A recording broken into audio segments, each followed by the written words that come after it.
testimony. This is call for number 4 on Capitol Hill.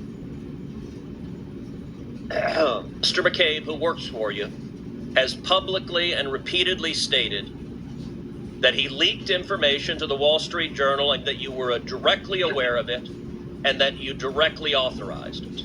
I can only speak to my testimony. I stand by what the testimony you summarized that I gave in May of 2017. So your testimony is you've never authorized anyone to leak.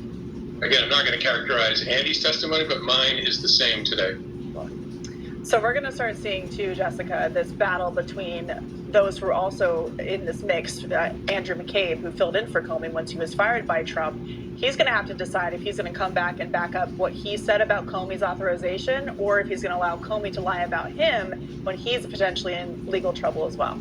The good news is that this has already been investigated and Comey has already been vindicated. So there was a special counsel, as there's supposed to be. And when you say they, what the Democrats did that was appropriate is there was a special counsel named Jack Smith, and he's the one that brought the charges. Because you can't have a president getting on social media or straight to your face and saying, why can't you? What are you going to do about it? What are you going to do about it? Trump had to beat the case. You're going to lose in court. And that's what Trump happened. Won the election. So when you guys start winning elections, prove that he didn't do all the bad stuff. Can start calling the shots. He has appointed enough members of the Supreme Court to get away with everything, and that's essentially what's going on here. So you had Michael Horowitz, who is the special counsel, who said in his report, the overwhelming weight of that evidence supports Comey's version of the conversation. They also tried to go after Andy McCabe. They couldn't pull that up. He never interviewed I think that everybody should pay attention to what Andy McCarthy was saying this morning, and he has a piece up in the National Review. The indictment against Comey should be dismissed.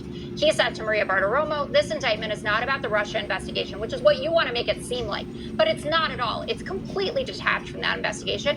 And it seems to be premised on something that's not true. I don't think there's a case. I love Ted, about Ted Cruz, but McCabe never said that Comey authorized it. This is about leaking to the press.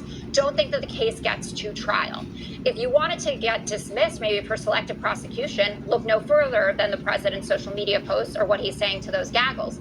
And also, it makes no sense to me why Donald Trump doesn't like Jim Comey, because Comey delivered him the election. If he had not come out 11 days before talking about whatever's on Anthony Weiner's laptop and then saying, actually, there's no problem, you would have had 2 terms of Hillary Clinton and you would have liked it because it would have been amazing. I did notice. Also, Lindsay Halligan is the only lawyer that will do this. Don't you think it's weird that the entire Eastern District doesn't want their hands anywhere near us because it's such a bummer of a case? Because these are Democrat prosecutors. Every single one. They are. Okay.